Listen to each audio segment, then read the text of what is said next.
إذا مدب زي بمديات نساء حزبات تجراين إيرتران زفنا مدبي مدباتنا لحزب تجراين حزب إيرتران أبزقد سوز عباتات زتكوري صلاتي زقال حوم نيتصل إيش الحتات بمقلع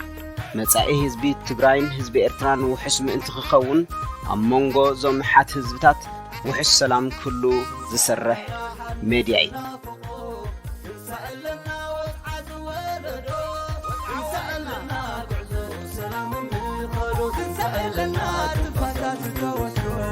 ناخن ولعين السلام ناخن سلام ملا عالم كنكم مدبنا تكاتلو زلكم كبرات حواتن حتن زي بميديات تنساء حزبات تجراين إيرتران زقرب سمناو مدبيو بنايلو ما رأستنا أبازي وقداس قداي وناوز بالنايو كنزار عربينا كم سري ومزلكم كبرات حوات قبل علي أوقبا حفتنا هدان غازتنا يمانن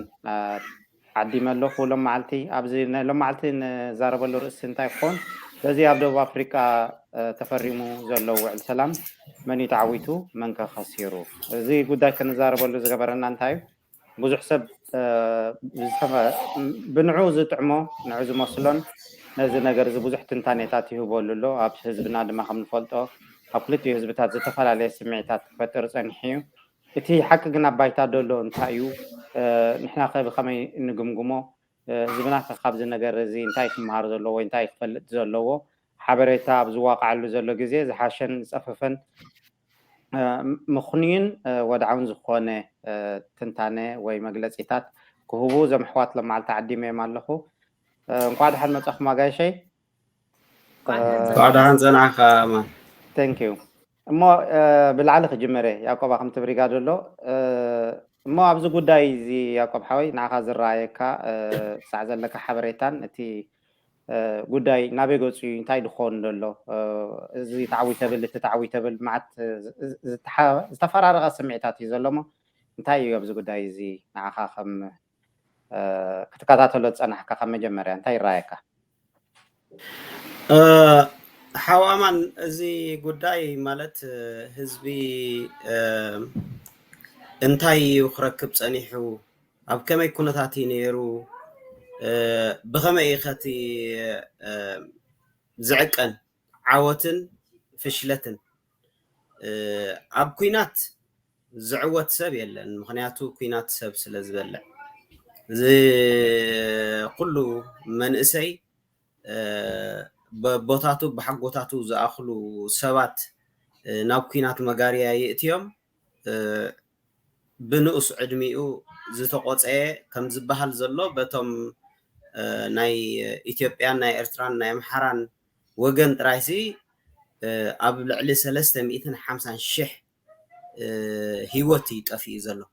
زي بناي تግራይ وجن كي تدمري حجي انتاينا نري زلنا هلقيتي زبحال زي او وشت خلته ورحي 350 شح بت حدا وجن اندحر طفي بت حدا وجن كا ايكوالي ولا خندو يخون كندو خاوز واحد يخون كاوز بزح يخون طفي إلو زي هلقيت ناي ود سبي إذا هلقيت زي تطقو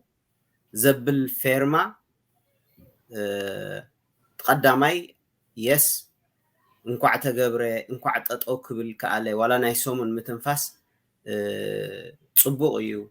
إلنا نسلام أجهم كابزون قصلو طرحيو كبل بحال زلو حجي كله ببون غونو ببناتو انجل زريا زلو منالبات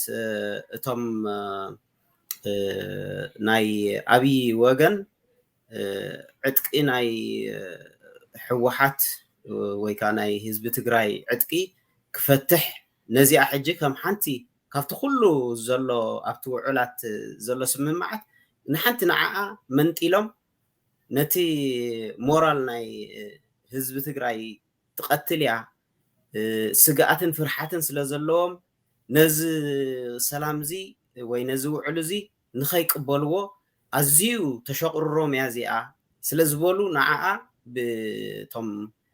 نهيندا هجرف مجابريان بتناي سرعتنا إثيوبيان أزيوم نعاء ينبود بدل لالو انتخونه كلتا نجار يبزي خنريو زلنا حدا لكعتي وعل سلام انتهي ايو كما جيروم يمتعتكم افتحون زتأمامن أبايتا زتأمامن نجار مسترخبت راح خمزو خونه ايو تي سممع دحر زتأمامن قداي ترخيبو بتحقق منقست خن جزائنا دحر إلهم تسامامعهم ريفرندم كجبرو لزخولو مسرح دحر كفت أرزخ الكوينو قدن زتخص مخنيات كلي كقلني مخنياتو حزب تግራይ ብዙሕ ወፃዓ ወሪድዎ ዘሎ ዳግማይ ናብ ዝኸይምለስ ይትሽቅረሩ ምክንያቱ ነዞም ትማሊ ዝቀትሉን ዝነበሩ ሲ ከመይ ለአ ኣሚነ መሳርያ ይከረክብ ንመን ኣሚነ መሳርያ ይከረክብ ዝብል ሽቅረራ ስለ ዘለዎ እዩ እምበር ሰላም ስለ ዝፀልአ ክኸውን ኣይክእልን እቶም ነቲ ኩናት ቅፅል ዝደልይዎ ዘለዉ ግን ከዓ ትግራይ ከምዚ ከተፍሩ ኣፍሪሳቶ ምክንያቱ ነቲ ዘይደልይዎ ነገራት ጥራሕ እናነገሩ ዝገብርዎ ዘለዉ ኮይኑ ይስማዓኒ እምበር ኣብዚ ሰላም እዚ ብዓንደ ርእሱ ካብ መጀመርታ ክጅምር ከሎ ፖለቲካዊ ዘይምቅዳው ወይ ከዓ ዘይምስምማዕ እዩ ብፖለቲካ ጥራሕ ክፍታሕ ዘለዎ ዝብል መርገፂ ነይሩ ናይ መንግስቲ ትግራይ እቲ ኩናት ብዝተዋደደ መንገዲ ነዚ ከነጥፎ ኣለና ብዓለማዊ ደረጃ ርኢና ዋላ በዓል ኣሜሪካ ከይተረፈ ማለሲ ስቂለን ንሪኦ ዝነበራ ፍቃድ ናቶም ስለ ዝነበሮም እዮም ግን ነቲ ክገብርዎ ዝኽእሉ ኣብቲ ዝተዋደደሎም ዕለታትን ሰዓታትን ክገብርዎ ስለ ዘይከኣሉ እቲ ኩነታት ካብ ቁፅፅር ወፂኡ ሃገረ ኢትዮጵያ ናብ ምብታን ኣብ ክንዲ ትዝሓሰብዎ ኤርትራ ዘላቶ ኢትዮጵያ ዓባይ ሓንቲ ሃገር ቀይሕ ባሕር ከላይ ትውንን ኣብ ትሕቲ ግዝኣት ወይ ከዓኒ ሓንቲ ተኣዛዚት ናይ ኣሜሪካ ክትፈጥሩ ዝሓሰብዎ እዚ ሕልሚ እዚ በኺሩ እታ ኢትዮጵያ ትበሃል ናብ ክትፅገነሉ ዘይትኽእል ደረጃ ገፃ ክትከይድ ስለ ዝረኣይዋ ኣገዲዶም ኢዶም ጠውዮም ብዮም ንኩሎም ኣፈሪሞሞም እንተኾነ ካብዚ ፌርማ እዚ እቲ ኣነ መሰለይ ክሕለወለይ ኣለዎ ኣብዚ ሃገር ኢትዮጵያ ትበሃል እንተለኹ መሰለይ ክሕለወለይ ኣለዎ እንድሕር ካብኡ ዘየድልየኒ ኮይኑ እውን ልክዕ በቲ ሕገ መንግስቲ ተመርኪሰ ናይ ገዛ ርእሰይ ውሳኔ ክውስን ክኽእል ኣለኒ ዝበለ ህዝቢ ትግራይ ናባይ እዮም ዝምለሱ ዘለዉ እዚ ኩሉ ፍርቂ ሚልዮን 1 ሚልዮን ዝኸውን ህዝቢ ጠፊኡስ እቲ ስታቶ ኮ ኣንተ ዝብል ወይ ከዓ ናብቲያ ቅድሚ ኩናት ዝነበረ ኩነታት ናብኣ ንክምለሱ እዮም ሕጂ ዝሰማምዑ ዘለዉ ስለዚ እቲ ኩናት ክኸውን ኢሎም ዝኸድዎ ከየተግበርዎ ዝኩሉ ህዝብን ዝኩሉ ሃብትን ዝኩሉ ዕንወትን ተገይሩ ንዕኡ ከየተግበሩ ሕራይ ኢሎም ዝፈረሙ እሶም እዮም ብውሕዱ ከሲሮም ክትብሎም ትኽእል እቲ ኣነ መሰለይ ክሕለወለይ ኣሎ ዝበለ ስቲል መሰለ ክሕለወሉ በቲ ሕገ መንግስቲ ሕራይ ኢሎም ተሰማሚዖም ኣለዉ ኣብ ውሽጢ እዚ ከዓ ኣብቲ ውሽጢ ሕገ መንግስቲ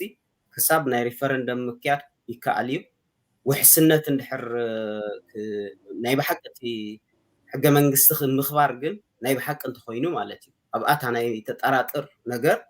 እቲ ሕገ መንግስቲ ዘፍረስዋስ ብኦም ክትሕሎ ተኣማሚንካ ሕራይ ኢልካ ክትፍርም ተስጋኣካ ተሰክፈካ ነገር ኣላታ ግን እንድሕር በቲ ፈሪሞሞ ዘለዉ ናይ ብሓቂ ኣብ ግብሪ ውዒሉ ዕውት ኮይኑ ወፂኡ ዘሎ ህዝቢ ትግራይ እዩ ማለት እዩ ወይ ከዓ ኣብ ትግራይ ዝነበረ መሰለይ ኢሉ ዝቃለስ ዝነበረ ዝብል ኣነ ብናተይ ኣረኣእያ ያን የለያመ Thank you ጃክ ሓወይ obviously ንሕና ያዕቆብ ሓወይ ፅቡቅ መግለፂ እዩ ግን እቲ ፖለቲካ ንሳይድ ገዲፍካ ኣብ ከምዚ ዓይነት ኩነታት እቲ ብቐጥታ ዝጥቃዕ ማሕበረሰብ እቲ ደቂ ኣንስትዮን ቆልዑትን እዮም ናበይ ከይድ ኣለኹ ዳ ሓፍተይ መቸም ተረዲኡ ክሎ حجي كم قال نسيتسي أبز خونتات زي ما كم سبوت بوزح جزء ويدك تبعتي بزع بوليتيكا هترغبون تابيليوم ده حسبو كم نفسي جمير كم قال نسيتن كم حنت حفت زهز بزي كلتي يوسي نعخ كابزي منيو ربحو ويكسيرو بمسرة خينات عنوت دي obviously زرب حيلن ولا أنت مسلوجن مني تتكام خاب سلام زي تبلي Thank you أمان حوي أنا كاب من كسيرو من تعويتو تبلتلا بتعوته بفلاي دك أنستيو أب تجراي زلوا نعن إذا ناي سلام عدل نعن تبغى كوني سمعني مخنياتو راح تكون ناسي راح بمتقاس ببومب بمشالوس بدرون قلت راح ياخذ النيرو نعن كافيتني فيت سلازنا برا عملت كلاي سلازنا برا أب دكان أب استفل عليه كل عد مزلوا سلازت كعن زنبرة نعن كحجز زي عب عرفت خوي نسمعني مخنياتوس كاب نود ندك تبعتيس ندك نفسيو مور حاسيا نيرو مالتي فلاي زي عم زبلنايو مالتي حجز استطاقو مقالتي كوينات نعن عب خسارة إلي حاسبو مالتي مخنياتوس تحاسبو كل خاص كبيري بتسألها خدفر بتسألها كتعمد بتعم خبيري زحالفو زنبرة بعبي خات هنا بسراويت مكل خات تجراي زنبرة خا كم دك نفسيو كبيري أوارح عمثات أوتيرو كويناسي أو خينا وناس نايدك نفسيو صوت ويخون مزوح نجار نايدثات كامز أكاغلا أبتقينات راح كون كاس كبيري كحالفو أبو بتعم خبيري نعن حجي السلام عدل تخفت سلوخا مولو سلام قبل تصفى قبل سنزق أصنالو مالتيو أسيان حادرة زدفراني بلن دعمزاني بلنن أبقز أمكن كمان كعرفة ولا تنبكينا زلوها تصفى قبل مالتي بحث الشيء كابدك نسيو وتقلنا هنعلل تخوينها أني تكويناتي بخلتي وجن سلام سن سجراوي راح يكون مخسبسي ولا تنك نتوم تجديدهم كاب إرترازاتو سراوي رشاتي بحرشهم استمنطولو جزءهم استعاطوا تجديدهم استجدفهم دعطوا واحد تكوينات بقديتها سلازخونة تكوينات نعمسي نعم كمان مخسبي كثيرا حجة تكوينات تطويلو سي لأنها برؤم ملسو مالتي إلى حسب بعابي كن دك نستيو مخسب له إلى حسب thank you أمان thank you دعفتي thank you يا كم زبالكي of course تعدرع كلنا بدك نستيو صلاة متى أبع مسيو مسبتاي كاتل لخاونتي قدلون بعلو قليل يكونن أبجزات اللخاد دخون كون قلعت صبي خايم قرب يلن مدهني دسان له ودخ حمم كله تديع لعلو كله تشجر سبايون كتيتون تلو بدحريت كوينة خا قلعت حلو دلاسا كله سنابني تمليسو مالتي سلازي يا ما نحاول نبغى قرتك كير كبلا يا بسلام زت تتغمى كله تيوتع زت حيو ግን ኣብዚ ኸ ዝኸሰረዎ ግን ግድን ኩሉ እዩ ምክንያቱ እቲ ዕላማታት ናይቲ ቃልሲ ወይ እቲ ብመሰረቱ እቲ ኩናት እንታይ ድድሊ ነይሩ ስለዚ እንተዳ እሱ ዘይረኺቡ እቲ ነቲ ኩናት ከካይዶ ዝጀመሮ ወይ ዝደፍእ ዝነበረ ወገን ግን ናይ ግድን ከሲሩ ኣሎ ብፖለቲካዊ መዳይ ክረአ እንከሎ እዚ ስኻ ብኸመይ ትሪኦ ሕጂ ናብ ዝኸሰሩ ክንጥምት እስኪ هراي غني لي حوامان أتي كاب سلام زركب مخسبات كزارا ودو تانيهم يوم كنت يوم حوات كقلت أو تانيهم بفرلاين عيك أخاب كينات زركب كسارا ويكأمني كاب تخينات زخسر قوي سمعوا تبي كوينا سمعنتها ناتكحته نجم كل جزء بحفش أخر خلو كاب كينات زربح يلن كاب كيناسي ربح يلن كينات برست نخلو سبعة برست نواتاو برست كله ناي قطبة سنكلنا كله نجر سارة زمت مقارنة بحفش ردوئيو مالت نحنا كم هزبي إرتراسي كينات زس عبو برست ካባና ወላቶም ከባቢናን ሳናብ ኩናት ዝነበሩ ሰባት ካባናን ላዕልስ ክርድኦ ዝኽእል ህዝቢ የለን እዚ ቀዲሙ ብተደጋጋሚ ዝተገልጸ እዩ እስኻት ዝክሮ ኢኻ ትፈልጦ ትኸውን ኣቀዲሙ ሚኒስተር በራኺ ተፈለማ ናይ 98 ክሳብ 2000 ዝኸደ ኩናት ክውላዕ ከሎ ኣኪቡ ዝተዛረበና ዘረባ ነይሩ ብዛዕባ እዚ ኩናት ኩሉ ግዜ ናብ ሰላም ዝመጣሉ መንገዲ እምበር ንኩናት ዘጓሃህር መልእኽቲ ንስኻትኩም ከም ጋዜጠኛታት ክዝርግሑ የብልኩምን እንተተኻኢሉ ህዲ ኢልካ ብሰላም ዝዓርፈሉ መንገዲ ይኽትዓዝ ዘለዎ ምክንያቱ ካብ ህዝቢ ኤርትራ ንላዕሊ ኩናት ዘስዕቦ ብርሰት ክርድኦ ዝኽእል ህዝቢ የለን ኢሉና ነይሩ ማለት እዩ እቶም ቀዳሞት ሰባት እቶም ከምኡ ዝብሉ ዝነበሩ ሰባት ደኣ ዕድል ኣይረኸቡን ዕድል ኣይተዋህቦምን በራኺ ትፈልጥ ኢኻ ክሳብ ሕጂ ካብቶም ጉጅለ 15 ተባሂሉ ካብቶም ኣብ ቀይዲ ዘለዉ ሰባት እዩ ማለት እዩ ካብ 2001 ካብ መስከረም ማለት እዩ ስለዚ ኩናት ብሓፈሻ ብርሰት ተዘይኮይኑ ካልእ ዘምፅኦ ረብሓ የለን ግን ምናልባት እዚ ኣብ ሃገርና ዘሎ ስርዓት ኩሉ ግዜ ምስ ከባቢና ምስ ኩሉ ከባቢና ማለት ምስ ሱዳን ምስ የመን ምስ ኢትዮጵያ ዋላ ካብ ከባቢና ሰጊሩ ሓሊፉ ምስተን ብዶባ ዘራኽቦ ዘይኮነ ኣብ ካልእ እውን ኩሉ ግዜ ኣብ ምፅሕታር ኩናት ስለ ዝነበረ ወይ ከዓ ብዘይ ኩናት ክነብር ዝኽእል ኮይኑ ስለ ዘይስምዖ እቲ ክሳራ ዓብዪ ክሳራ ሕጂ ንዕኡ ኮይኑ ይስምዓኒ ምክንያቱ ክሳብ ሕጂ እውን ኣብ ዘይምልከቶ ኩናት ኣትዩ ሰራዊቱ ኣብ ዘይምልከቶ ኩናት ኣትዩ ህዝቡ ማለት እዩ እቶም ብሓይሊ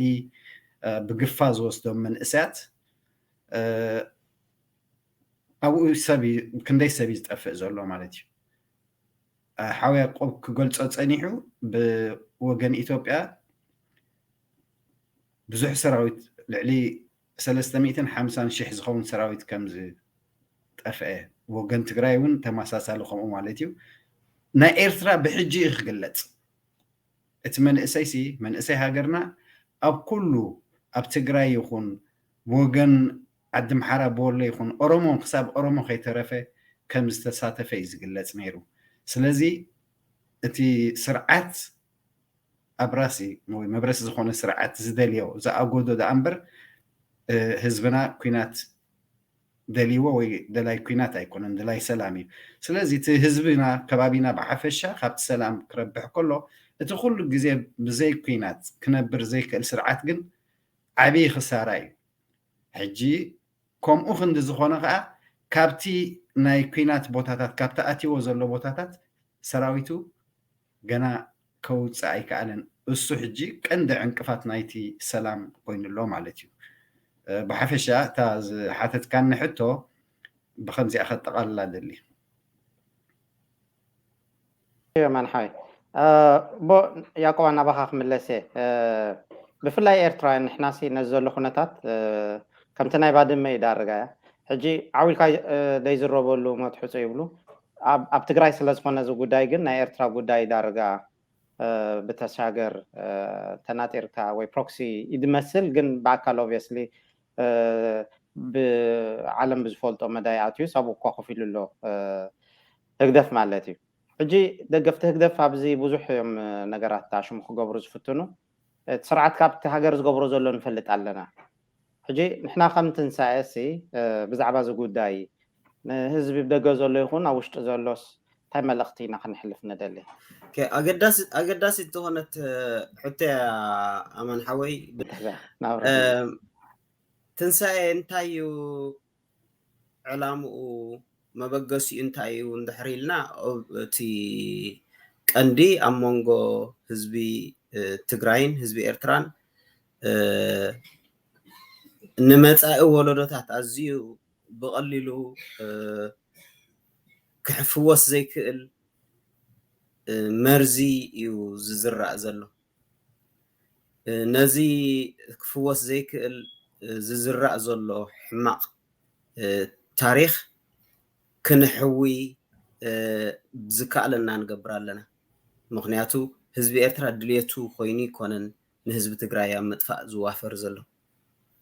ህዝቢ ኤርትራ ወይ ኤርትራዊ ኣሕዋትና ተጋሩ ተሃስዮም ኢሉ ኣብ ደገ ዘሎ ዝገብሮ ዘሎ ዝተፈላለየ ብዓቕሙ ዝኽእሎ ናይ ኣብ ሰላማዊ ሰልፊ ኣብ ፔቲሽን ኣብቲ ፖለቲካል እንታይ ኢኻ ትብሎ ናይ ዲፕሎማሲ ኣክቲቪቲስ ኣብ ፋይናንሻል ናይ ገንዘብ ሓገዝ ኩሉ እዚ መርኣያ ፀግዕኻ መን ምዃኑ ምስ መን ክትፅጋዕ መን እዩ ጎንኻ መን ይሓውኻ መርኣያ እዩ እዚ እቲ ናፃ ዘሎ ሰብ እዚ ክገብር ከሎ እቲ ብሓይሊ ብኮሌትኡ ተወጢጡ ደቁ ብደገ ተደርብየ እሞ ወይ ስድርኡ ብደገ ተደርብየ እሞ ከይፈተወ ናብ ሰራዊት ኣትዩ ኣብ ዘይፈልጦን ኣብ ዘይምልከቶን ጉዳይ ዝኣቱ ዘሎ ናይ ክፍሊ ሰራዊት ናይ ኤርትራ ንበሎ ወይ ናይ ህግደፍ ሓሳባ ተግባር ኮይኑ ዘሎ ነዚ እዚኦም ዝገብርዎ ዘለው ሓውን ቁስልን ክንሕዊ እዩ እቲ ናህና ቀንዲ ዕላማ እዚ ክነተግብሮ ንኽእል ከዓ ኣብ ሰላም ሰላም ኣብ ኤርትራ ዝርከብ ሰላም ኣብ ትግራይ ምስ ተረኸበ ውሑስ ዝኾነ ድሕሪ ሕጂ ተጋሩን ኤርትራውያንን ዝኾነ ይኹን ብዝመፀ ይምፃእ ዳግማይ ናብ ምበኣስን ምቅታልን ክኸዱ ከም ዘይብሎም ሓደ ዓብይ ድንኪ ደኽንብሎ መሰረታዊ ናይ ሓባር ኦርጋናይዜሽን እዚ ትካል ተኺልና እቲ ህዝቢ ምስ ሕዋትኩም ተዋግኡ ፖለቲካ ኩሉ ግዜ እሱ ዝፀልወና ዘሎ ምስ ሕዋትኩም ተጋሩ ተዋግኡ ክበሃል ከሎ እምቢ ዝብል ኤርትራዊ እምቢ ኣይዋጋእን ምስ ሕዋተይ ድሕር ፍልል ያለኩም ኣብ ጠረጴዛ ፍትሕዎ ዝብል ብትግራይ እውን ከምኡ ዝብሉ መንእሰያት ክፍጠሩ ሕውነትን ዝምድናን ናይንካን ሃባን ልግሲ ወይ ከዓ ኩሉ ኣብ ዓለም ዘሎ ናይንካን ሃባን ምቅብባል እንተዘይኮይኑ ድሕሪ ሕጂ ናብ ምቅታል ናብ ደም ምፍሳስ ናብ ምንዕዓቕ ናብ ምበኣስ ክኸይድ ዘይብሉ ወለዶ ከነፍሪ ኢና እቲ ቀንዲ ዕላማና ነዚ ክንገብር ድሕር ኮይና መሰረታዊ ኣብ ትግራይ ናብ ኤርትራን ሰላም ክርከብ ኣለዎ ሰላም ምስ ተረኸበ ከዓ ንሕና ንሓስቦ ብፕሮጀክትታት ዝተፈላለዩ ፕሮጀክትታት ኣብ መደባት ጌርና ኣብ ባይታ ክንሰርሓሉ ኢና ነቲ ተወፂዑ ዘሎ ክንሕግዞ ንኽእል ክንሕግዝ ብዓንዲ ርእሱ ግን እቲ ማይንድ ሴት ናይቲ ሕብረተሰብ ከነተኻኽሎ ብቑኑዕ ክሓስብ ብፀላኢ ክረኣይ ዘይኮነ ሓወይ ኣለኒ ኢሉ ብሕውነት ክረአየ ክተኣማመን መሰረታዊ ናይ ኣተሓሳስባ ለውጢ ኣብ ምምፃእ እዩ እቲ ቀንዲ ዕላማ ናይ ትንሳኤ ኣብዚ ከዓ እዞም ኣብ ደገ ኮይኖም ክንደይ መንእሰይ ተቐዚፉ ከም ዘሎ ዘይፈልጡ ብዙሕ ብዓወትን ዘይዓወትን ጥራይ ዝግምግምዎ መሬት ትግራይ ኣትዩ ኣሎ ሰራዊት ኤርትራ እንታይ እሞ ኣብኡ ክነብር ድዩ ክነብር ኣይኮነን ናብኣ ክበፅሕ ግን ክንደይ መንእሰይ ኣብኡ ጠፊኡ ዘሎ ክንደይ መንእሰይ ክንደይ ስድራ ቤት እያ ሕጂ ክትበኪ ክንደይ ስድራ ቤት እያ ክትሓዝን ክንደይ ስድራ ቤት እያ በሪሳ ዘላ ነዚ ብርሰት እዚ ነዚ ጥፍኣት እዚ እንታይ ዓወት ኢኻ ክተምፃሉ ኣብ ዓድማትካ መሬት ከይድካ ኮፍ ክትብል ኣይትኽእልን ኢኻ ብኸመይ እዮም ኤርትራውያን ዋላ ናይ ህግደፋውያን ሲ ብኸመይ እዮም ዓወት ኢሎም ነዚ ክዛረብሉ ክጅምር ከሎ ንኤርትራውያን ብፍፁም ዝምልከት ኩናት ኣይኮነን እዚ ናይ ኢሳያስ ዕላማ ናይ ኢሳያስ ድልየት ናይ ኢሳያስ እንታይ እዩ ኣብ ኪነው ዝኩናት ዘሎ ናቱ እዩ ሕዱር ሕማም هو ንዕኡ እም በጃ ዝኾኑ ዘለዉ ወዲ 80 ዓመት ደቂ 10 ዓመት ይኽፈሉሉ ኣለዉ ሓንቲ ነገር ዘይረኣዩ ናይ ዓለም እዚኦም ኣብዚ ኮይኖም ዘጣቕዑ ሓደ ሓዎም ናብቲ ግንባር እንድሕር ተወሲዱ ንሪኦም ኣለና እንታይ ጫቕጫቕ ይብሉ ኣለዉ ብዘይ ስንኻ ሕፃ ቆርጥመሉ كم يوم زخاء كم حبرة سب حدنا عند حرزيت حلالينا غربتنا كم حاونا كم بيت سبنا غيرنا عند حرزيرينا أن حدنا إنا خنطافع مغنياتو خطفعنا زخيل حسب زلو سرعت نهالوي كندنعو نرئي ودو خصو زي كده تخوينو ودي كيدو يلكا بمنكأنيانت مرأي هاجر يزتفق زلو ناب قلبنا خنملس يزلنا نمبر مطفئي سرعت سلازخونه يطفعنا يزلو سلازي زيرنا ኤርትራ ኣብ ዝኹናት እዚ ኣብ ዘይግባእ ኹናት ኣትያ ክንደይ ከፊላ ወላ ሓንቲ ካብኡ ከዓ ትረብሕ የብላን ብጀካ ተነፅሎን ሕማቕ ታሪኽን ካብ ኩሉ ከዓ ሕማቕ ታሪኽ ንክንደይ ዘበናት ዝኸይድ ክትፍሕቆ ክትሕውዮ ክንደይ ግዜ ነዊሕ ግዜ ዝወስድ በሰላ እሞ ከዓ ምስ ሕዋትካ እዩ ዝገድፍ ዘሎ حجتهم إرتراويان أو أتيهم زلون كستوهلوا زلهم أزيهم كتنك أقولوا زلهم زي زبهال عمزات دي خام زمزمات دي وزقلة بحكي كخونن زلوا أيو بتعمي أم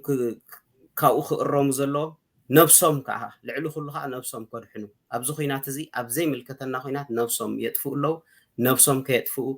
نفسهم بزخونه منقدي كحدروا ويكترفوا كفتنوا لهم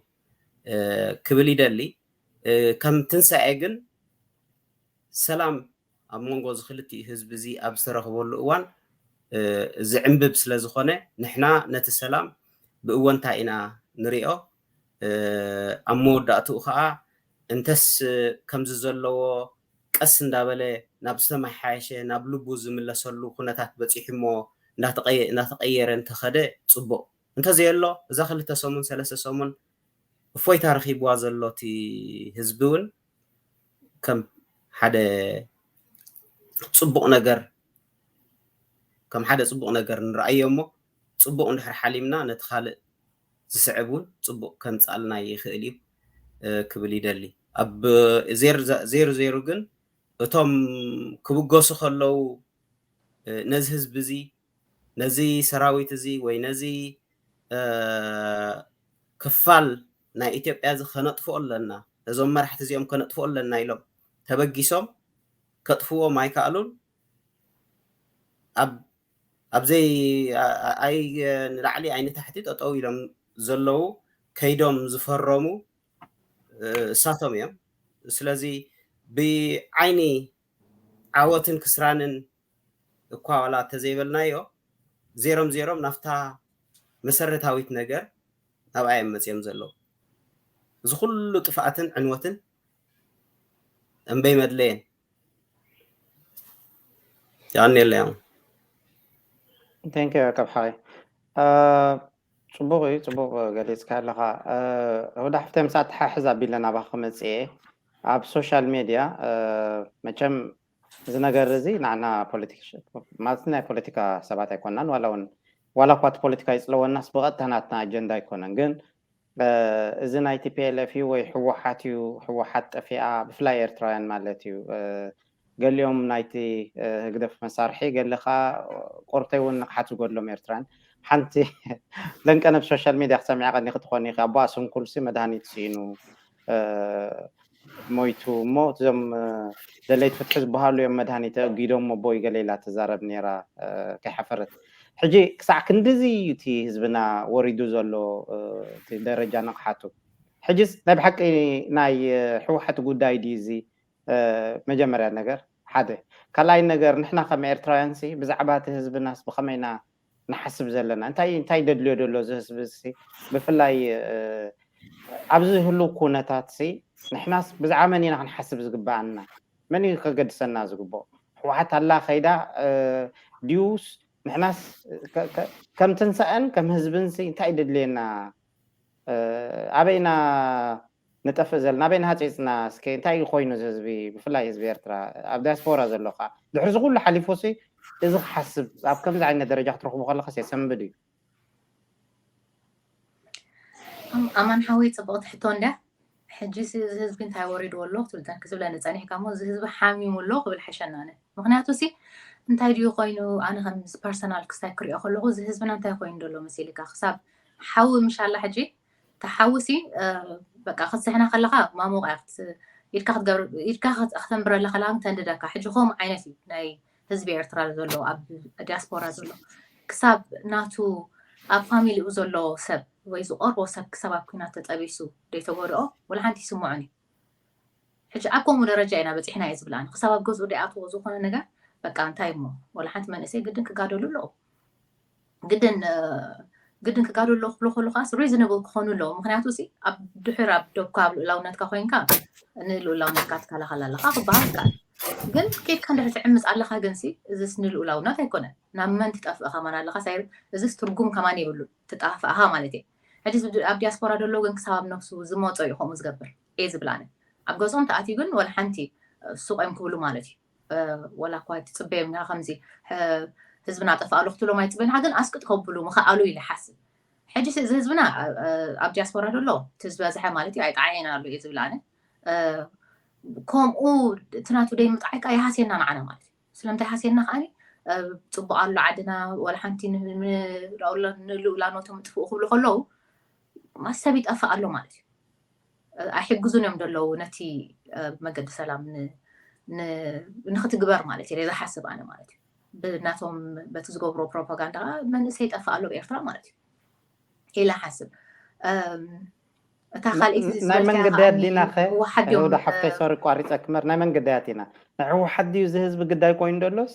ወይስ ካልዩ መን እዩ ናይ ብሓቂ ግዳይ ገይርዎ ዋላ ትብደገ ደሎሰ ነዚ ተዛዕበየ ነገር ትስሕቶ ደሎ ኮይኑ ድራኣየካ ሕጂ ዓመታዊ ማለት እዚ እቲ ኣብ ዲያስፖራ ደሎ ሕጂ መን ግዳይ ገይሮ ክትብል ትኾን ካሲ ከቢድ ሕጂ ኤርትራ ዘሎ በዚ ናይ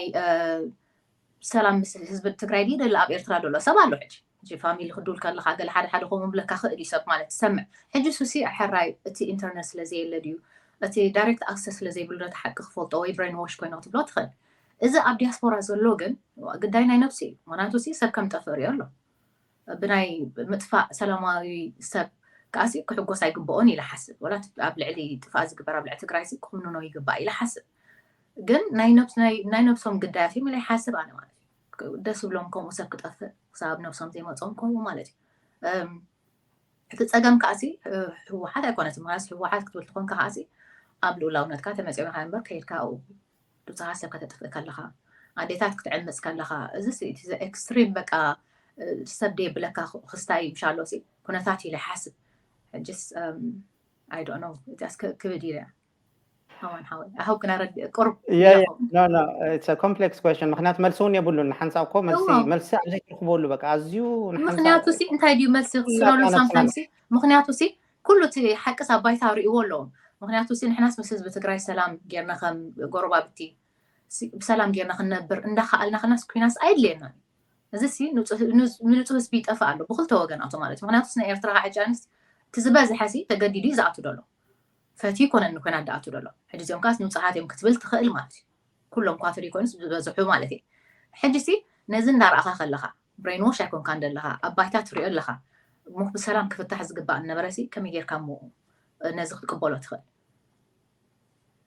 This is a very complex situation in the يا تايو سي تي قداي دغبرنا تسرعاتي خميت سرتو ولا تي مس غوربيت هاجر اب كويناتن غلن كناتو بسودان يكون مس يمن يكون مس ايثيوبيا يكون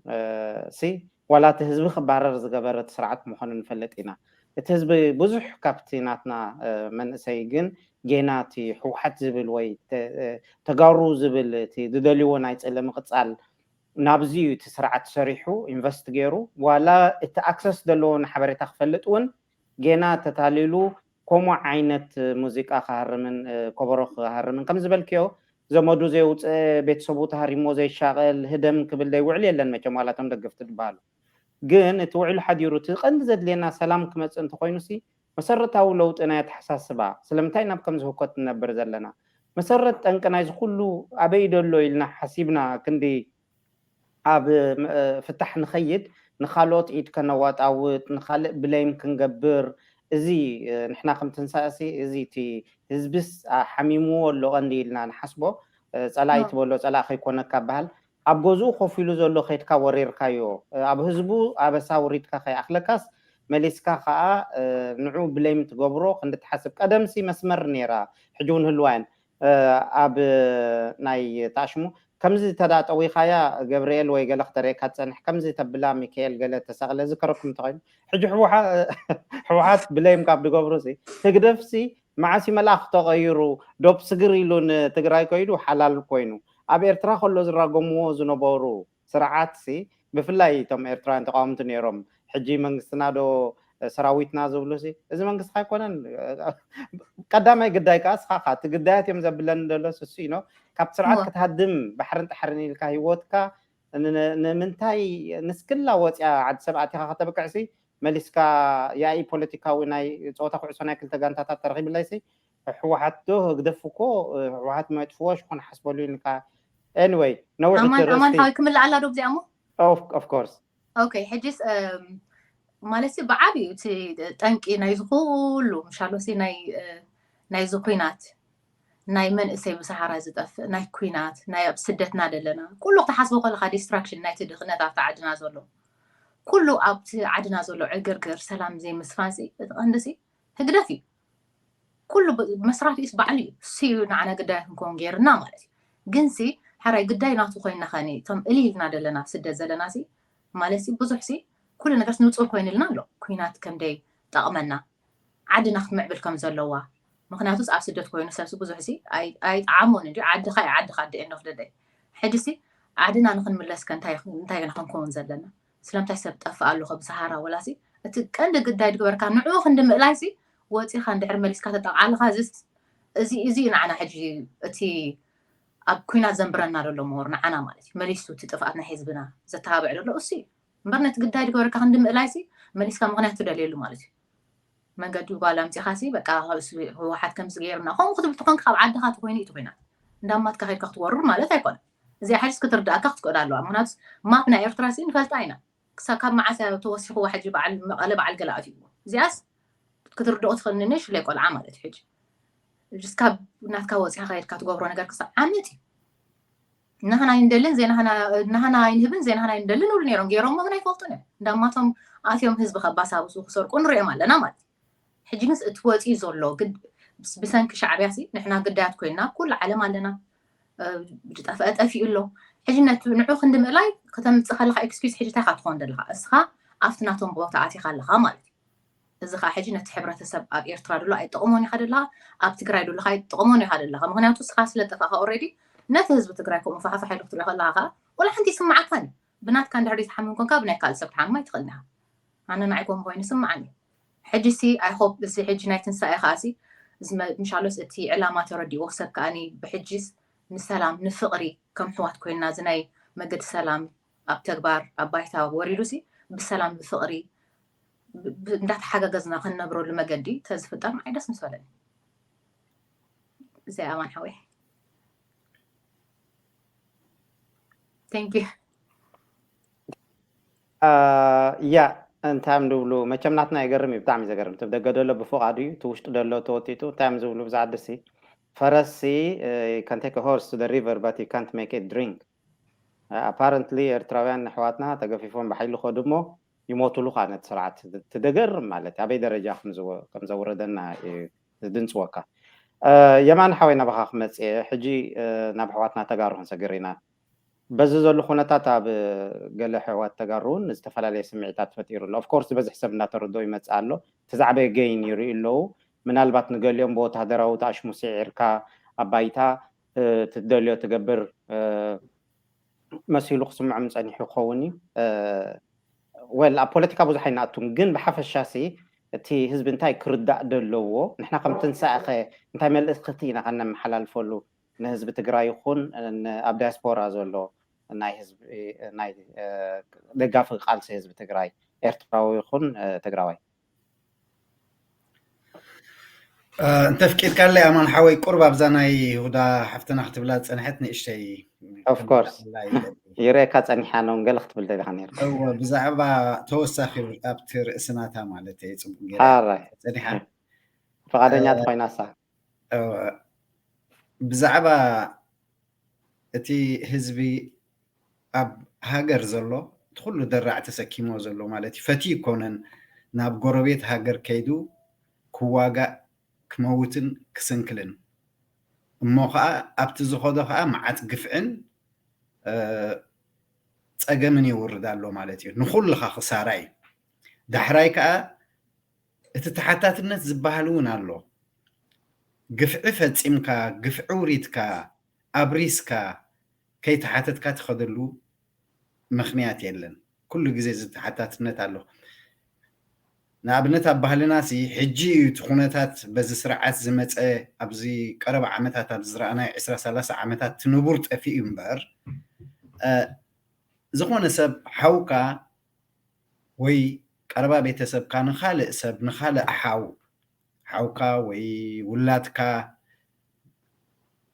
ወዝቢ ዋላ ሃንደበት ንሰብ እንተበዲሉ ወይ ናይ ሞት ወይ ዝኾነ ግፍዒት ተብፂሑ ሲ እቶም ዝቀተሉ ስድራ ከይዶም እዮም ይቕረታ ዝሓቱ ሒዞም ንውላዶም ጌጋ ተፈፂሙ ንህልኩም ይቕረታ ግበሩልና ናብ ሕጊ ቅርብዎ ናብ ሕጊ ይቕረብ ናይ ይቕረታ ምልክት ነይሩ ማለት እዩ ኩሉ ዝነበረ እዩ ክንደይ ናይ ዕርቂ ነገራት ይፍፀም ነይሩ ማለት እዩ ሕጂ ግን ዝኸምኡ ኩነታት ጠፊ እዩ ዝኸምኡ ኩነታት የለን ኩሉ ግዜ ከዓ ምሕታት ኣሎ ኣብ ትሕቲ ሕጊ ብሕጊ ዘይሕተት የለን ኣብ መሬት ኮንካሲ ኣብ ትሕቲ ሕጊ ኩሉ ብሕጊ ተሓታታይ ኩሉ ግዜ ግፍዒ ዝፈፀመ ገበን ዝፈፀመ ሰብ ተሓታትነት ኣሎ ብደረጃ ሃገር ይኹን ብደረጃ ዓለም ይኹን ዝመፀካ ሕጊ ኣሎ ናይ ሕጊ ተሓታትነት ኣሎ እዚ ዘይተርፍ እዩ ኣብ ታሪክ እንተሪእናዮ ሲ እንዳተደጋገመ ዝፀንሐ እዩ ኣብ ልዕሊ ሓውካ ህዝቢ ኼድካ ከምኡ ጌርካ ፀገም ከተውርድ ከለካ ከዓ ንሕና ኦኬ ከም ኤርትራዊ ሓደ ወይ ኣብ ህዝቢ ትግራይ ግፍዒ ክፍፅም ከሎ እቲ ስርዓት እዩ ንሕና ንቕበሎ ስርዓት ኣይኮነን ምክንያቱ ንዓና ይርብሐና ግን ኣብኡ ግፍዒ ክፍፀም ከሎ ንሕና ንኹንኖ ኩሉ ግዜ ምስ ውፅዒ ክትከውን ዘለካ ምስቲ ዝተበደለ ሕልና ክህልወካ ግባኦ ንሕና ግን እዞም ኣብ ወፃኢ ዘለዉ እዚ ንስርዓት ዝድግፎ እቲ ሕልናው ማጥፊኦም ኣለዉ ማለት እዩ ሕልናስ ዕብዳን እዩ ምክንያቱ ኣብ ሰብ ምቕታል ኣብ ንብረት ምብራስ እንተኽኢልካ ከምቲ ዝሰጎሞ ክስጉም ክትተሓጋገዝ ደኣ እዩ ዝግባኣካ እምበር መሊስካ ነቲ ፀገም ክትውስኸሉ ጉባእ ኣይኮነን ዋላ እውን ናብ መፅሓፍ ቅዱስ እንተ መፂና ሲ ኣሕዋት ክልቲኦም ኣቤልን ቃኤል ምስ ንሓዉ ንኣቤል ብቕንኢ ተበጊሱ ናይ ሰይጣን ልኡኽ ወይ ሰይጣን ደፊእዎ ንሓዉ ምስ ቀተለ ዋላ እሱ ኣይተረኣኹን እንተበለ ኣብ ላዕሊ ግን እዝግሄር ረኣይ ከም ዘሎ እሞ ከም ዝተጣዕሰ ከም ዝተኾነነ ኩሉ ግዜ እቲ ኩነነን እቲ ተሓታትነትን ሲ ኣሎ ማለት እዩ እዚ ብመንፈሳዊ መንገዲ ብመንፈሳዊ መዐቀኒ ክትሪኦ ከለካ እዩ ኣብ መሬት ከዓ ኩሉ ግዜ ሕጊ ኣሎ ኣብ ትሕቲ ሕጊ ብሕጊ ምምሕዳር ኣሎ ዋላ እቲ ስርዓት ሕጊ ጥሒሱ ዝኸይድ ተኾነ ውዒሉ ሓዲሩስ ኣይተርፎን እዩ ኣይተርፍን እዩ ኣብዚ ናይ ቀረባ ዓመታት ናይ ታሪክ ተሪኢና ከዓ ኣብ ዩጎዝላቪያ እዛ ፎርመር ዩጎዝላቪያ ማለት ናይ ቀደም ዩጎዝላቪያ ዝነበረት ድሕሪ ምብትታን ሶቪየት ሕብረት 89 ኣብ ዩጎዝላቪያ ዝተፈላለዩ ተፀባእቲ ሓይልታት ምስ ተፈጠሩ ነቲ ዕድል ተጠቒሞም ኣብ ሰርቢያ ይኹን ኣብ ቦዝንያ ካልኦት መራሕቲ መፅኦም ንኣብነት ከም ስሎቮዳን ሚሎሶቪች ካልእ ከዓ ራዳቫን ካራዲች ዝበሃሉ እዚኦም እቲ ዕድል ተጠቒሞም ብዙሕ ግፍዒ ፈፂሞም እዚ ንከታተሎ ዝነበርና ብዜና ንከታተሎ ዝነበርና ናይ ቀረባ ታሪክ እዩ ኣብ መወዳእታ ግን ኤውሮጳዊ ሕብረት ይኹን ማሕበረሰብ ዓለም ይኹን እቲ ዝገበርዎ ግፍዒ ተመጣጣኒ ናብ ኣህጉራዊ ቤት ፍርዲ ቀሪቦም ከም ዝፍረዱ እዩ ተገይሩ እቶም ኣብኡ ዝነብሩ ኣብ ዩጎዝላቪያ ዝነበሩ ሓይልታት ከዓ ወይ ዩጎዝላቪያ ከዓ ናብ ዝተፈላለየ ሃገራት كمتي هزبي زسمامعو أبستفلا من محدارات أقيمهم مالتي إزي حجي أنا قرب قرز بلني مالت وي سمعني مالتي خمناتي رئيتو محبر السب عالم نزخونتات تستوعب له وي أتصبيغ بعتو كحزو نيرو محبرت إيروبا يخون أمريكا يخون نزخونتات أب لعل حزب تግራይ ዝወርድ ዘሎ ገበን أب لعل حزب تግራይ ዝወርድ ዘሎ أب زبناسي ፈፂምካ መተካእታ ዘይብሉ ክበሃል ይከኣል ግፍዒ እዚ ኩሉ ዕቱብ ኣቃልቦ ገይሩ እቲ ዝቕፅዕ ይኹን እቲ ገበን ዝፈፀመ ይኹን ናብቲ ዝምልከቶ ቤት ፍርዲ ኣቕሪቡ ግቡእ መቕፅዓቱ ተመጣጣኒ ዝኾነ ክህቦ እዩ ዝግባእ ነይሩ ምክንያቱ بحفشو قلحتاون كندتي أيرخبن نابنت نا يوكرين نا يزقرب جزء تريناسي أبي يوكرين نتلا هيمان رايت كوريدور يكون تخوت أزقبقو تخعجز زقبقو أبزب زلنا يهجرات متسيوت إن يوكرين كل عدلات وغابو ولون بس وارون كي ترفيه جزيت من قستي تنا يوكرين بروسيا تترعي تبعيلو أبتقرأ إن تاريخ أجن كم خناتات جات أمن نتقرأ سي 3/4 حيلتات يوم قفعن ورارنا وريدهم له إذو خاء حزب تግራይ كأن مسلون هلاوي يسلزخونه ساب مود داتا كمكتو تصنيحو مالتي اب مود داتا ግን نابزناي سلام وعل مصيو تبصيو مالتي بحزب تግራይ بقالسو مالتنا بيت بريتوريا يكون ناب دو افريقيا يكون ناب كينيا مالتي كمص كفرم تناي وعل سلام بقيو مالتي أنا جناب زناي وعل سلامون كم تزبل كايو حجي كم أنا بتا خليت حتوها نبتا حتو بغتا زحتت كاني بوغن تግራይ كما يريئو تبل زتخافا فلي مخنياتو اتيوم مرحت تግራይ منالبات حزبنا افويتات ترخبه اتدو مبال توخسي دو مبال مقرات تصابوتات علاو انت خوينو كينا دو تيلو 6.7 مليون حزبي تمازابيلون زصنح حزبي اب عصوان اب كبان صنح حزبي محبرسب عالم قلحتا غيرلو رديئت انت اتيوس عرفت تركب بزي مدحانيت بزي مسرتاو قربات تعاچيو تخبيبو زصنح حبرتسب ازي قرب افويتا انت رخبمو بو بيلو خا قس بقس نبار سلام انت مصخاب زبل زفرمو خون كم زخيل فلوتي ግን ምናልባት ኣብ ወፃኢ ዘሎ ይኹን ዋላ ውሽጢ ሃገር ዘሎ ግን ብቐጥታ ናይ ደው ምባል ተኽሲ ጥራይ ዘይኮነሲ ናይ ዕጥቂ ምፍታሕ ብፍላይ ብሓይልታት ማለት ተስፋሕፋሕቲ ማዕራት ተስፋሕፋሕቲ ርእይቶ ዘለዎም ማለት እዩ እዚ ትመሬት ናይ ምዕራብ ትግራይ ፍጹም ክወፁ ከም ዘይኮኑን መሊሶም ከዓ ከም ዝተንበርከኸት ተንበርኪኾም መቕፅዓቶም ክወሃቦም ኣለዎም نريد لنا بمحبراوي مرة خبتات بعد مني زلقست له جلس تتحيزهم عدكم فتح أمسي ناب تحدثوا خاتول لهم ناب كونسنتريشن كامب خاتول لهم اندابل كاز زقبر زلوجوس قاسات كابتي دو مبال تتصابوتات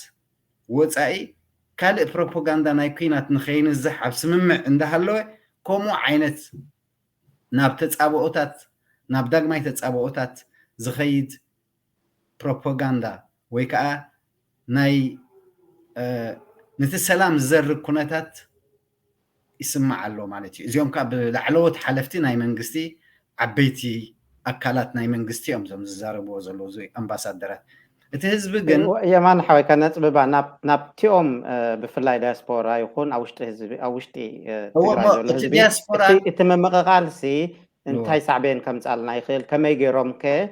نت حزب زربح عينتا تحساسبا حسبوا لهم نابهم نتم صلات زغبرو يصنحلنامو اتم فوتوتن حليتن حزبي انتام كغبرو زلهم نحنا خمتن ساعه نعومنا زياده اوكي هراي نابا احمد سكا يا مان حوي اتي سممع تفريم خاب زبحل ان هلكا كندي كلتسمون ناب سالساي سمونو مالتي بقطاون كم تزدل مغب رديئت كاتو ايجمرن مالتو وحد يزات زلو ابتي منغست تግራይ ዝቆጻጸሩ ቦታታት ንኸይበጽሕ ገና ተጻብኦታት ኣሎ ዕጥቂ ምስ ፈትሒ ዝኣቱ ሕጂ ግን ኣብቲ ትሕተና ዘሎ ጥራሕ እዩ ኣብ ትሕቲ መንግስቲ ኢትዮጵያ ዘሎ ኣብ ምቁፅጻር ናይ ኢትዮጵያ ዘሎ ጥራሕ እዩ ከምዝታት እውን ፀገም ኣሎ እቲ ሰላም ሓቀኛ ሰላም ክኸውን ኣለዎ ከምቲ ናይ ዶክተር ኣብይን ናይ ኢሳያስን ስምምዕ ንህዝቢ ትግራይ ንመንግስቲ ትግራይ ዘግለለ ሓቀኛ ዘይኮነ ሰላም ዝመስል ግን ብውሽጢ ኣባይታት ተሪኢኻ ግን ነዚ ኩናት ናይ 2 ዓመት ንኽመፅእ ዝገበረ ከም ስምምዕ ተባሂሉ ኣብ ስምምዕ ኣብ ሓቀኛ ስምምዕ ዘይተመርኮሰ ዝነበረ ሕጂ እውን ገና ከነንበርክኾም ኢና ዝብል ኩነታት ድሑር ኣሎ እቲ ህዝቢ ክጠራጠር ናይ ግድን ኣብ ወፃኢ ዘሎ ይኹን ዋላ ውሽጢ ዘሎ ምክንያቱ ሲ ድሮ ሰላም መፂኡ እፎይታት ተረኺቡ ቀስ እንዳበለ ኩነታት ናብ ንቡር ንኽምለስ እዩ እቲ ሓሳብ ዋላ ናትና ሓሳብ ዋላ ናይቲ ህዝቢ ሓሳብ ዘሎ ግን ተቀዳዲምካ ናብ ምፍታሕ ዕጥቅን ናብ ካልእን ናይ ምንብርካኽን ዓይነት ፕሮፓጋንዳታት ክሳብ ሕጂ ዝረአ ዘሎ እዚ ከዓ ነቲ ህዝቢ የስግኦ ማለት እዩ ነቲ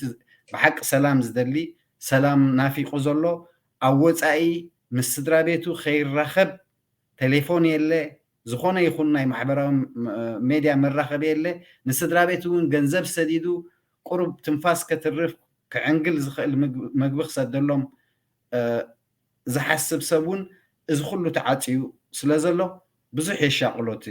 ሰብ ማለት እዩ ኣብ ደገ ዘሎ ንሕና ከዓ ከም ትንሳኤ ይኹን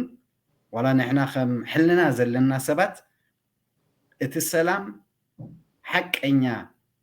ቀዋሚ ነባሪ ንክኸውን እዚ ጀሚሩ ዘሎ ማሕበረሰብ ዓለ እውን ዕቱብ ኣቃልቦ ወሲዱ ነቲ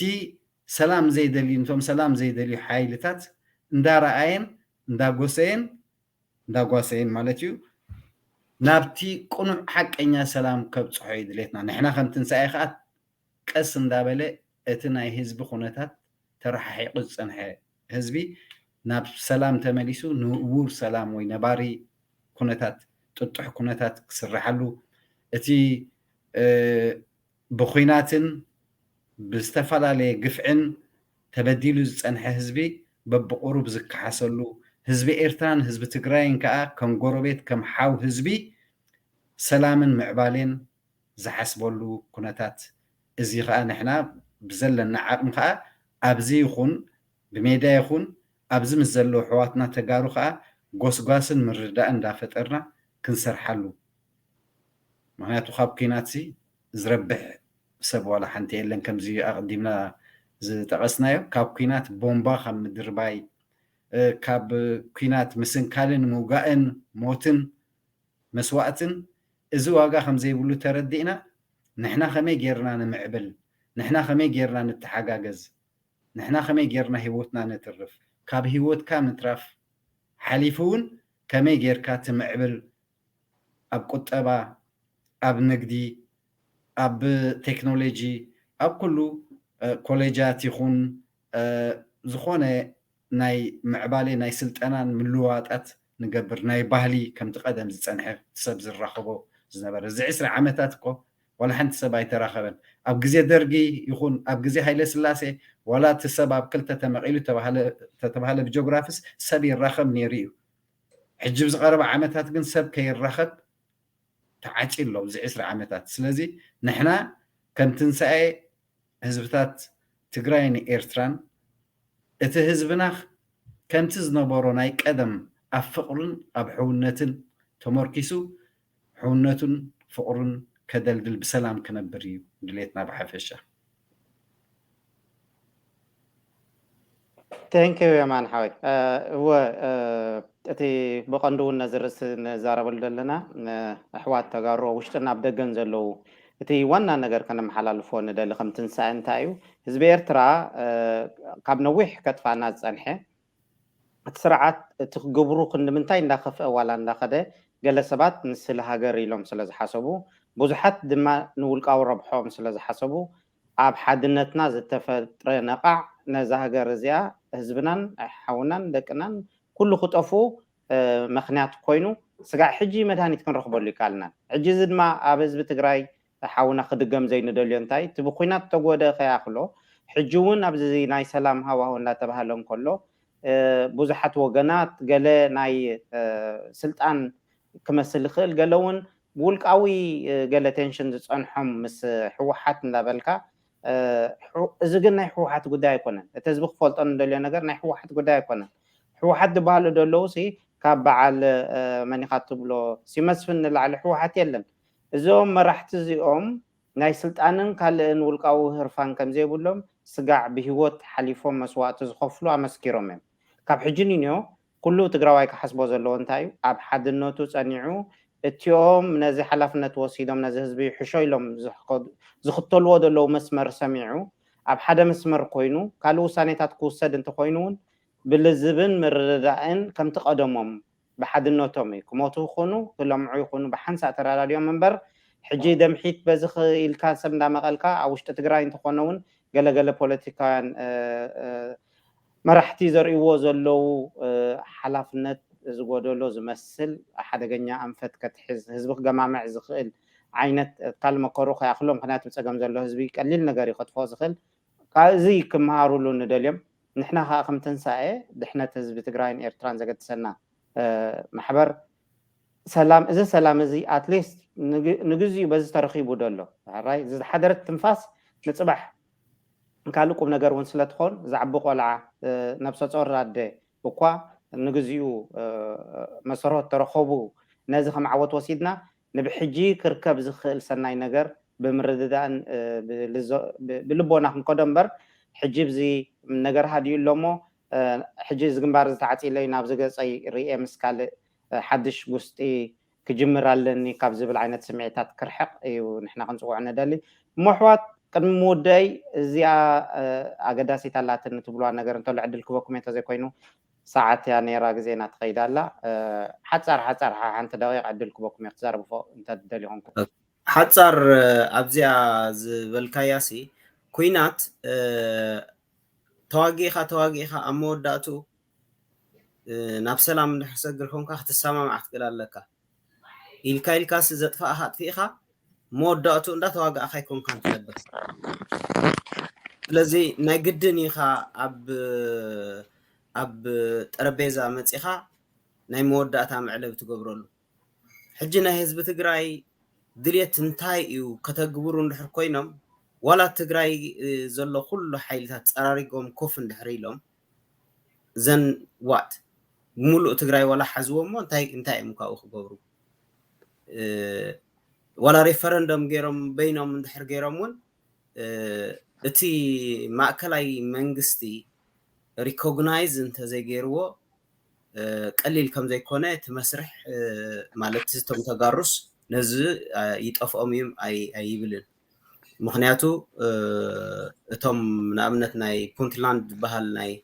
سومالي كفال نز حلف 20 قلنا عامت بينهم كوينهم بينهم ينبروا له كم حدا هاجر جن ريكوغنيشن يبلو من كم دليتهم ناي وعلات مسقالات هاجرات قبروا اي كولونيا اجي اكندي كم ذا عينت نبينو السفليه كن كاخم هاجر زي فلت تحت هاجر زخونه هاجر دسرحو بتي حق منغستي اندحر تخايلو انت تخايلو بت حق منغستي غيرم هاجر ون انت دليمس هاجر زمسرتلو مسرح سلازلو نعو خدو مستي ابسلطان كوينو نز هاجر زمرح زلو بزي مفللاي بمرددا كخدو خخولو مز ديفايسيف زخونه ملختات اتو زلو خمزي امان زبلكايو نخي مقلم اوش كبدغه مقلم زخيل حيلي كسبرم زخيل حيلي يلن كاوش تقل زنريا زلنا حليفو ميت دخن غبراني هدا يا زنريا زلنا حليفو زمت زلو خاب تفعلاليو بوليتيكا مرحتي زسكفيو كم تزبل كايو جن كا بت منغست وغن وين نعاتهم انكلود غيرو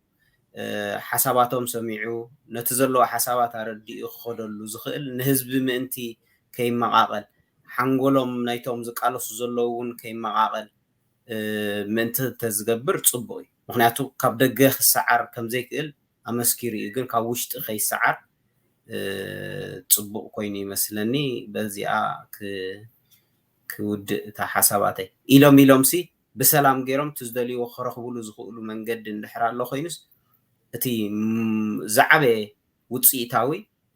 ንሱ እዩ ንዕኡ ምፍታን ከዓ እቲ ዝሓሸ እዩ ይብል ያውነለይ ቴንክ ዩ ካብ ሓወይ የማነ ተወስኻሉ ነገር ተሎ ኦኬ ህራይ ኣብዚ ሕጂ ዘሎ ኩነታት ሽሙ ዋላ ተዘይተገልፀብቲ ናይ ሰላም ውዕል ናይ ደጋ ሓይልታትን ቶም ናይ ውሽጢ ሓይልታትን ክወፅእ ከም ዘሎም ካብ ትግራይ እዩ ተነጊሩ ዘሎ እዚኦም ከይወፅእ ከዓ ቀንዲ ንሰላም ዝዕንቅፅ ዘሎ እሱ እዩ ኣብ ኤርትራ ካብ ኤርትራ ኣትዩ ዘሎን እቶም ካልኦት ተወሰኽቲ ሓይልታት ናይ ኢትዮጵያን ማለት እዩ ብዘይካቲ ናይ ፌደራላዊ መንግስቲ ዝበሃል ዘሎ ሰራዊት እቲ ብርሰት ከዓ መሊሱ ኣብ መራኸቢ ከም ንሰምዖ ዘለና ይቕፅል እዩ ዘሎ ናይ ብሓቂ ዘሰክፈካ ዕንወትን ብርሰትን ኩሉ ኣብ ሰብኣውን ንዋታውን ብርሰት ማዕለያ ዘይብሉ እዩ ዝንገር ዘሎ እዚ ሰላም ተፈሪሙ ካብ ዝበሃል እዚ እውን ተወሳኺ ዕዳ እዩ ንህዝብና ተወሳኺ ዕዳ እዩ ኬትካ ሳብ መወዳእታ ዝተሓታትነት ዝበሃል ኣይተርፍን እዩ እዚ እንታይ ዘይኮይኑ ግን እተኮይኑ እቲ መንግስትና ወይ ከዓ ስርዓት ኤርትራ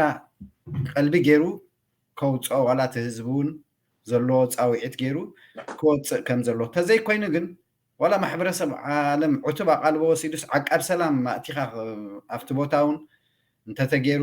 ፅቡቅ እዩ ክሳብ ዝረጋጋእ ክሳብ ሰብ ነፃ ናይ ረድኤት ናይ መግቢ ከም ዝኣትዎ ዋላ እተኮይኑ እውን እኮ ናይ ብሓቂ ሰላም ተድሊኻ እውን እኮ ዋላ ባፅዕ እውን ከም ዝኣትዎ ክግበር ሰብኣዊ ረድኤት ዝኽልከል ኩነታት ኣይነበረን ሰብኣዊ ረድኤት ኣብ ክትዕ ዓብዘተ ዝኣቱ ኩነታት ኣይኮነን እቲ ህዝቢስ ይጠፍእ እዩ ዘሎ ህዝቢ ብጥሜትን ገለን ኣሲርካ ጥሜት ከም መሳርሒ ኩናት ተጠቂምካ ንህዝቢ ከምዚ ጌርካ ኣፃዊትካ 7 ሚልዮን ዝኸውን ህዝቢ ዝተማዛበሎን ዝተኸላበቶም ከይኣኽሎ ከምዚ ጌርካ ምውድኡ ናይ ብሓቂ ዘሰክፍ እዩ ከም ሰብ ሕልና ዘለዎ ሰብ ክሓስበሉ ዝግባእ እዩ ስለዚ እቲ መቸም ሰላም ብሓቂ ክስርሓሉ ንሕና ከዓ ከም ህዝብታት ከም ኣሕዋት ከም ጎረባብቲ ብሓባር ንነብረሉ ኩነታት ክፍጠር ምክንያቱ ሓደ ጎረቤትካ ብውልቅ እንተወሲድካዮ ክልተ ጎረቤት ዘይሰማምዑ ተሎስ ዋላ ሸማግለታት ኣትዮም ኣብ መወዳእታስ ገዛ ምቅያር እያ ትመፅእ ወይ ስኻ ብሓንሳብ ክትነብሩ ስለዘይከኣልኩም ዓሪቕናኩም ፈቲና ስለዚስ ኢልካቶም ሽማግለታት ወይ ከም ኣሕዋሲ ትገድፈሉ ኢኻ እዚ ግን ንሕና ንገድፎ ኣይኮነን መሬት እዩ ብሓንሳብ ኢና ተፈጢርና ብታ መሬት ብዘይ መጠን ሰፊሕ መሬት ሰፊሕ ሃገር ኣለና ብሓንሳብ ኢና ተፈጢርና ከተግዕዞ ወይ ክትወስዶ ትኽእል ስለዘይኮነ ኣማራፂ ዘላትና ብሰላም ምንባር እያ ሕውነትና ናብ ንቡር መሊስና ዓቂብና ብሰላም ምንባር ስለዝኾነ እታ ሰላም ንኩልና ስለተዋፅእ ከም ህዝቢ ከም ትንሳኤ ናትና መርሖ ከዓ ንሱ ብሰላም ምንባር ስለዝኾነ እዚ ኩነታት እዚ ኩልና ክንሓስበሉ መልእኽተይ ከም መሓላለፍ ዝደሊ መወዳእታ ቴንክ ዩ የማነ ሓወይ እሞ ቅድሚ ምዕፃውና ሓፍትና ሁዳውን ዕድል ክበኪ ቴንክ ዩ ኣማን ኣና ንእሽተይ ሓሳበይ ክህብ ማለት እዩ ከም ኣባል ትንሳኤ መጠን ንዓና ዘገድሰና እቲ መስርሕ ሰላም ኣብ ባይታ ክትግበር ሞ ህዝቢ ትግራይ ከዓ እፎ ኢሉ ካብ ጥሜት ካብ ዕፅዋን ካብ ክባን ካብ ኩናትን ካብ ዓመፅን ካብ ኩሉ ድሒኑ እቲ ብኤርትራ ዘሎ ህዝቢ ከማን ተጨቆነ ህዝቢ ክዛረብ ዘይክእል እሱ ከማን ካብ ደቁ ብሓይሊ ካብ ወሲዶም ኣብኡ ኣብ ኩናት ዝጠፍኡ እፎ ይብል ሞ እቲ ህዝቢ ሞኒ ድሓር ከዓኒ ሰላም ኮይኑ ንዓና ሽግር ከም ኤርትራውያን ከዓኒ እቲ ግዳይ ዝገብረና ዘሎ መንግስቲ ከዓ ኣይሆፕ ተኣልዩ بسلام كلتينا خم قربابتي نعبللو نسسنولو بفقر ننبرلو مقدي خفدال كسا قبر ثانك يو أمان ثانك يو እሞ ለምሸት ነበረና ግዜ ኣብዚ ክንውዲእና ክቡራት ተኸታተልቲ ሎም መዓልቲ እዚ ሒዝናልኩም ዝቐረብና መደብ እዩ ነይሩ ክቡራት ኣጋይሽ በዚ ምሳይዞም ስኹሞ ካብ ልቢ የመስግነኩም ኣብ ዝመፅእ ብካልእ ኣርእስቲ ክነራኸብ ተስፋ ገብር ብሩኽ ምሸት ንኩልና ሰላም ቅንያ ثانك يو ኩሉ ሰላም دحن هدر حونا أمان دحن هدر هدى أن يمانه هراي سلام Bye. ثانك يو Good night يمانة